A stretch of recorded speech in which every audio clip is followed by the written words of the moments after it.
तुम अच्छाई और बुराई के नाम पे अगर इलेक्शन लड़ोगे तो फिर हम अगर आपकी बुराई बताने लग जाएंगे तो इस शहर के अंदर जलजला आ जाएगा, इस शहर के अंदर रोना पीटना मच जाएगा।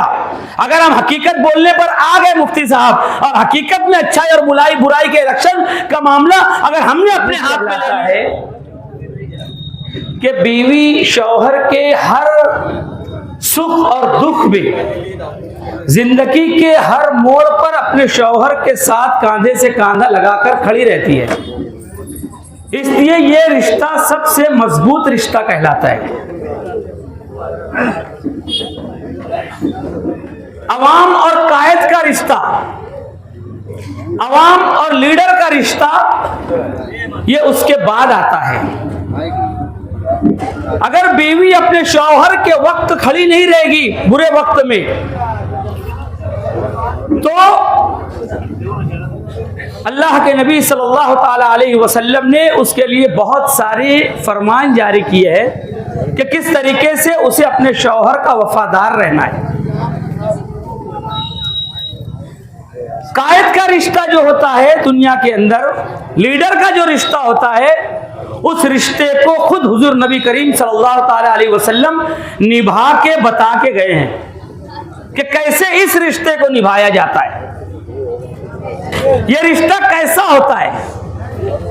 मुफ्ती साहब को लोग कायदो सालार बोलते हैं, मगर आप लोगों ने नोट किया होगा उतनी देर से वही बातें चल रही है कि जब जब अवाम के ऊपर हालात आते हैं, जब जब ये पतंग वाला लीडर लप्पुश पतंग की जगह की तरह साबित होते हैं। लप्पुश लीडर पतंग लाने जाते थे तो हम लोग देखते थे ना, पतंग ऐसा टैड पतंग है कि लप्पुश पतंग है, तो जो लप्पुश पतंग रहती खालिद भाई वो ज्यादा हवा में उड़ती नहीं। इसी तरह ये हमारा लप्पुश पतंग वाला लप्पुश लीडर है, जब हवा चलेगी ये पतंग फट जाएगी, जब हालात आएंगे ये लीडर जो है ये कभी भी आपके काम आने वाला नहीं है। मैंने इनके बहुत सारे अंध भक्तों से बहस की है, मैंने यही सवाल किया है कि तेरे ऊपर कभी हालात आए? बोले नहीं।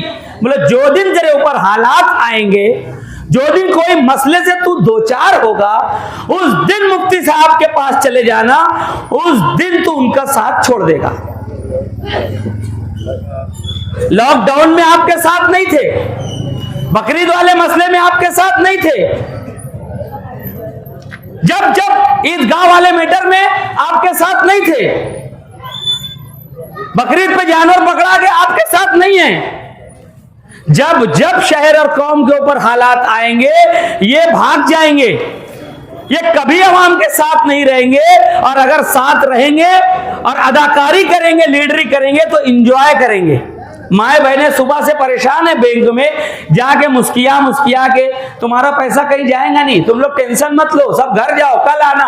अबे बैंक वाले को बोल कि 4 टेबल ज्यादा लगा, तो मैं यहाँ जमीन पे बैठ रहा, ये मेरे माए और बहनें हाँ कई दिन से परेशान है, वहां जमीन पे बैठ, लीडर है ना वहां इंजॉय करने गए। जब मसला आएगा ना, ये आदमी अगर कुछ करने जाएगा तो इंजॉय करेगा वहां जाके। सुलेमानी मस्जिद गिर गई, पूरे गांव में रोना पीटना मचा है, ये वहां रात में 2 बजे टेरिस पे अपने आवारी मोहरी को लेके बैठ गए, काजू कतली खा रहे वहां पिछले आमदारगी में, वहां बैठे काजू कतली खा रहे, वहां बादाम सेक आ रहा, मैं अपनी आंखी से देखा हूं, मैं वहीं खड़ा था। बोले हाफिज साहब आप भी लो, अरे मैं बोला बड़ी सफाई से आ रही। तो हर जगह ये एंजॉय करेगा ये आदमी, इसकी फितरत है। रमजान आएगी ना उम्रा करने, बोले अभी कोई ना कोई मांगने ना आ जाए कुछ। 5 साल इसी तरीके से निकालना है, आइडिया से कभी बंबई चले जाना है, कभी दिल्ली चले जाना है, और उसके बाद बोल देना है सूरा की मीटिंग फलाना धमाका ईदगाह पर, इनकी ईदगाह पर जहां पे ये नमाज पढ़ाते हैं, दादा भूसे ने घुस के जॉगिंग ट्रैक बना दिया, दादा भूसे के नाम का बोर्ड लग गया, और पूरे माले इनकी लाई गई हैं, इनको कोई टेंशन नहीं है। ये क्या बोले वफ्द आ रहा, इधर से वफ्द आ रहा 10 लोगों का, इधर से 15 लोगों का, मुफ्ती साहब कुछ करो। ये बैठ के ना जैसे जिसके मैयत हो जाती तो कैसे बैठ के बात करता, तो आइडिया से दिल में हंस रहे, ऊपर से मुंह उतार लिए, चाय पानी आ रहा, इंजॉय कर रहे, कोई गांव में पूछ नहीं रहा था। अब वक्त पे वफ्द आ रहा, उनका जॉगिंग ट्रैक बन गया, वो ठेकेदार से पैसा वैसा भी दिला दिया दादा भूसे ने, जो इनका हिस्सा था, और जॉगिंग ट्रैक बन गया। गांव वाले चिल्लाते रह गए। जब जब मसला आएगा, ये लीडर इंतहाई लपुट लीडर है, कभी आवाम के साथ खड़ा नहीं रहेगा। ये मैं इन लोगों को तो बहुत अच्छा समझता है जो मेरे सामने खड़े हैं, मैं उनसे कह रहा हूं जो उनके अंध भक्त हैं। ये मैं उनके जानने मानने वालों को बोल रहा हूं कि जिस दिन आपके ऊपर हालात आएंगे, जिस दिन देखो वो नहीं उनके साथ गया सिविल हॉस्पिटल में, दरवाजे में लात मार दिया, केस बन गया, नासिक में जाके बंद हो गया, उसको अपने खुद के साथी को छुड़ाने नहीं गए, अपने खुद के साथी के ऊपर केस बनने से नहीं रोका पाए। इनके साथ जाने वाले लोग अगर कोई जाके वहां पे कुछ दादागिरी गुंडागर्दी गलती हो गई, उसके साथ नहीं खड़े रहते। आम आवाम की बात बहुत दूर है, आम आवाम की बात बहुत दूर है। तो ये जो रिश्ता है कायद का, ये जो रिश्ता है अवाम का, ये कभी भी ये निभाने वाले नहीं हैं। ये आज बोल रहे तेरा मेरा रिश्ता क्या, ला इलाहा इल्लल्लाह 12 नवंबर को कहां गए थे? 12 नवंबर को कहां थे आप? आपने मैनिफेस्टो में 84 पॉइंट दिया, उसके अंदर एक पॉइंट पता है आज हम लोगों को मालूम हुआ, जब उनका मैनिफेस्टो हमने खंगाला ना, उन्होंने सोलार ऑफिसों में लगाने का वादा किया था। उनको तो सोलार ऑफिसों में लगाने का उनके मैनिफेस्टो में करके किसने दिया? ऑफिसें तो छोड़ो, मस्जिदों में लगा के हमारे लीडर आसिफ शेख रशीद साहब ने दिया, और ये बोल रहे हैं कि ऐसी कोई स्कीम नहीं है। जब जब शहर के ऊपर हालात आएंगे, जब जब आजमाइश आएगी, तो ये अच्छाई और बुराई की बात करते हैं। सोने की छुरी पेड़ में नहीं घोंपी जाती, सोने की छुरी कोई अपने पेड़ में नहीं मारता। आप बहुत अच्छे हो, इस्लाह मुआशरा करो।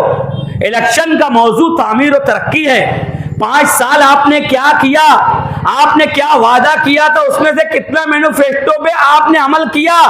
आपने बुनकरों के लिए क्या किया? आपने अवाम के लिए क्या किया? आपने कुरैश बिरादरी के लिए क्या किया? आपने दीगर तमाम तबकात के लिए क्या किया? तलबा के लिए क्या किया? माँ बहनों के लिए क्या किया? ये बताओ ना। अच्छाई और बुराई लेके अब कहां बैठे हो? अच्छाई और बुराई का मौजू थोड़ी है, ये तो इस्लाम मुआशरा नहीं हो रहा है, इलेक्शन हो रहा है मुफ्ती साहब। हाँ, ये जो बैठे सामने सब अच्छे लोग हैं, मुसलमान हैं, ईमान वाले हैं, ये भी ला इलाहा इल्लल्लाह मुहम्मदुर रसूलुल्लाह पढ़ते हैं। हम लोग भी अच्छे हैं, मैं भी हाफिज हूँ, मैं भी तरावी पढ़ाता हूँ, आसिफ भाई भी सुबह फजर की नमाज से उठ जाते हैं। ये जितने लोग सब हाजी नमाजी लोग यहाँ बैठे हुए हैं, हम लोग कोई बुरे लोग नहीं हैं। ऐसा स्टाइल में बात करते हैं जैसे हम लोग किसी और मजहब से ताल्लुक रखते हैं, नौजुबिल्लाह। ऐसे मजाक उड़ाते हैं, ऐसे ढंग से बात करते हैं। अभी इस्लाम पार्टी वाला जो मैटर आया और जो बात हुई, उसके ऊपर उनका टिप्पणी सुन लेना। जो मुफ्तियों ने जो अंदेशा जाहिर किया था कि शहर के जाहिल कुछ लोग इस तरीके की बात कर सकते हैं, ऐसे तो किसी शख्स ने बात नहीं किया, शहर के मुफ्ती ने वही बात कही थी। देखो कितनी अफसोस की बात है। तुम अच्छाई और बुराई के नाम पे अगर इलेक्शन लड़ोगे, तो फिर हम अगर आपकी बुराई बताने लग जाएंगे तो इस शहर के अंदर जलजला आ जाएगा, इस शहर के अंदर रोना पीटना मच जाएगा। अगर हम हकीकत बोलने पर आ गए मुफ्ती साहब, और हकीकत में अच्छाई और बुराई के इलेक्शन का मामला अगर हमने अपने हाथ में ले लिया, तो आपके हाथ से इलेक्शन निकल जाएगा। आप अच्छाई और बुराई पे हमको छेड़ो मत। हम भी ईमान वाले हैं, हम भी एक अल्लाह और एक रसूल के मानने वाले, हम भी आपके कोई जाती दुश्मन नहीं है। काम की बुनियाद पे इलेक्शन लड़ो। ये आदमी 5 साल एमएलए नहीं था, एक दिन चैन से घर पे नहीं बैठे, एक दिन आसिफ साहब चैन से घर पे नहीं बैठे। 5 साल हर हफ्ता बंबई जाते रहे और शहर का काम करते रहे। आप लोग बताओ, ये एमएलए होके लोगों को धोखा देते रहे, और आसिफ साहब एमएलए ना होते हुए खुलूस से नियत से लोगों का काम करते रहे। आज क्या हो गया? आज क्या हो गया? आज मैं गया था कैंप, मेरी बच्ची की शादी है, मैं अमूल की आइसक्रीम वो लाने के लिए गया।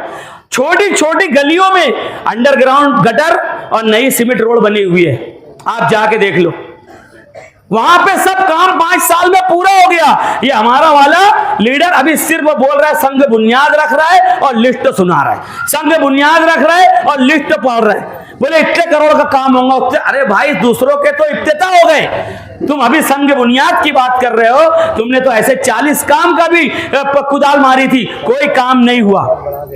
अब द्वारे पे आई है बारात तो ये समदन को लगी है हगास। अब वक्त आ गया इलेक्शन का, तो अब संग बुनियाद नोमानी पुल याद आ रहा है, अब सब सीमेंट रोड याद आ रही, कब्रिस्तान के पास की रोड नहीं बनी इनसे, और 165 करोड़ नितिन गडकरी का काम ये बोल रहे हैं कि मैंने कराया है। कैसे मान ले मुफ्ती साहब? दिल्ली महल्ले की बोरिंग साहब चालू नहीं करवा सकते, वो बोले तलवाड़ा से पाइपलाइन मैं ला रहा हूं। जाहिर सी बात है, अगर मैं बोलूंगा आसिफ भाई कि मेलकम मार्शल के गेंद पे कई मर्तबा मैं 6 मार चुका हूं, तो कोई मान लेगा क्या? अबे आदमी भी देखता है इंसान कि मौलाना मार सकते कि नहीं मार सकते। तो आपकी भी कंडीशन हमको मालूम है कि आप कहां तक उड़ सकते, कहां तक जा सकते और क्या कर सकते। हाँ, आप एमएलसी की ओट का, राज्यसभा में वोट देने की ओट का 5 करोड़ रुपया आप रिश्वत ले सकते हो, इसमें आप मास्टर हो, मैं मानता हूं, मगर आप कौमी शाहरा और आगरा रोड का काम नहीं करवा सकते, आप तलवाड़ा से पाइपलाइन नहीं ला सकते, आप सिर्फ और सिर्फ वाटर पंप की नल्ली दे दो किसी को 200 की, यही बहुत बड़ी बात है। इतना भी काम आपसे नहीं होगा। किसी को वाटर पंप की नल्ली नहीं दिए होंगे 200 रुपये की, और 100 करोड़ 150 करोड़ की बात कर रहे हैं। तो दोस्तों, काम पे इलेक्शन होगा। आसिफ भाई का काम रखो सामने, और आपने 5 साल क्या किया वो बताओ, आपका मैनिफेस्टो सामने लाओ और बताओ। मैनिफेस्टो हाथ में लेकर, अगर इतने ईमानदार हो कि देखो मैंने इतने कामों का वादा किया था, इतने काम मैं कर चुका हूं और आइंदा इतने काम करूंगा। मुफ्ती साहब, काम की बुनियाद पे इलेक्शन लड़ो। आप बहुत बड़े अल्लामा हो, आप बहुत बड़े अल्लाह वाले हो, तो आपकी कब्र में हम लोग जाने वाले नहीं हैं और हमारी कब्र में आप आने वाले नहीं है। मगर अगर मेरे शहर के बच्चों की किताबों का नुकसान हुआ है, अगर मेरे शहर के बच्चों के कंप्यूटर का नुकसान हुआ है, अगर मेरे शहर के बच्चों का तालीमी नुकसान हुआ है, उसका हिसाब तो 5 साल का बराबर है कि नहीं? 5 साल किसी बच्चे को किताब नहीं मिली, ये आसिफ साहब ने किताब दी है। आप अच्छाई की बात कहां कर रहे हो? आसिफ शेख रशीद ने बच्चों के हाथों में किताबें दी हैं। हर साल 13,000 बच्चों को मुफ्त किताबें आसिफ साहब ने दी है। 1100 कंप्यूटर मालेगांव में मुसलमान बच्चों को आसिफ साहब ने दिया है। ये आसिफ साहब की बात है। आप तो इल्म वाले हो और आपने इल्म की लाइन से उन किताबों की जो बात, आसिफ साहब ने जो काम शुरू किया था, पहले ही साल से बंद करा दिया आपने, पहले ही साल से बंद करा दिया। कंप्यूटर की बात तो बहुत दूर है, इनसे कोई काम दोस्तों होने वाला नहीं है। ये सिर्फ एमएलए बनने के बाद अपना घर भरेंगे, ये सिर्फ अपनी रिश्वतखोरी के जरिए अपना दाल अब्दुल्ला गुड़ थैले में, जो मेरे भाई ने कहा ना, अभी भी चालू है भैया, थैला और बड़ा हो गया। पहले पिछले आमदार बने थे तो हरी लुंगी में पैसा बांध के लाए थे, अब की शक्कर का रावल गांव वाला 100 किलो का थैला लेके गए थे, 5 करोड़ रुपया लेके आए। पहले पैसा ला के घर रख दिए, फिर वापस रातों रात यू टर्न बंबई वापस गए। मालूम है आप लोगों के पास, पहले पैसा ला के जन जन आओ आओ आओ करके पहले घर ला के पैसा अंदर, पहले पैसा अंदर, उसके बाद फिर यू टर्न। बीवी बोली होंगी मेरे हिसाब से कि पन्निया तो पी रहे, बोले मैं रास्ते में पी लेंगे। यू टर्न वापस फिर और देने के लिए, कोई छीन न लेवे। और हमारी बहनों को जा रहे समझाया, बोले पैसा वापस जाए वाला नहीं है, तो तुमके भी बंबैया में वोट दे के आए के रहा। पहले आए 5 करोड़ घर रख के, फिर भागे वोट देने वापस। तो हमको क्या मालूम नहीं है क्या? हमको क्या खबर नहीं है क्या? कि आपके पड़ोसी कुछ देखते नहीं है क्या? क्या हमारे पास कोई बात नहीं आती है क्या? अरे भाई, आप कहां से उड़े हो और किस डाल पे जाकर बैठोगे, हम तो पहले से अल्हम्दुलिल्लाह जानते हैं, क्योंकि आपकी पूरी फितरत, आपकी नफ्सियात, आपकी साइकोलॉजी के बारे में हम पीएचडी हैं। और आप क्या कर सकते हो?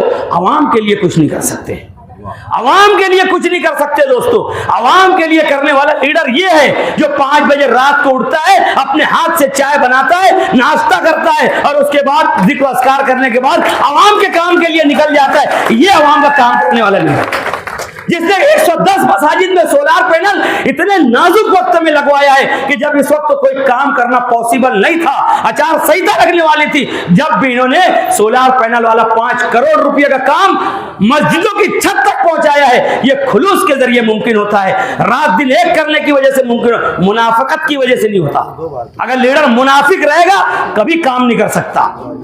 जाहिर सी बात है, अच्छाई और बुराई की बात मत करो, काम की बात करो, मैनिफेस्टो पे बात करो। 5 साल आपने क्या किया उसका हिसाब दो। 5 साल मेरे लीडर ने क्या किया, हम अभी रोड पे खड़े होकर हिसाब देते रहेंगे। आओ मैदान में, छोकरी झाप का बात मत करो, उड़नछू बात मत करो, जुब्बा कुब्बा मत बताओ, अपनी दीनदारी मत बताओ, अपना ओहदा मत बताओ, जमीन पे आओ। आसिफ शेख रशीद ने अवाम के लिए क्या किया है, आप क्या किया, आपने 5 साल क्या किया है, और आइंदा करने के लायक हो या नहीं हो, इतना पहले साबित करो, उसके बाद लोगों से वोट मांगो। मैं बहुत दर्दमंदी के साथ सबको बताओ। हाँ, बीजेपी को वोट दिया उन्होंने, 5 करोड़ रुपया लेके बीजेपी को वोट दिया है उन्होंने। हाँ, अभी साहब बोलेंगे वो सब तफसील।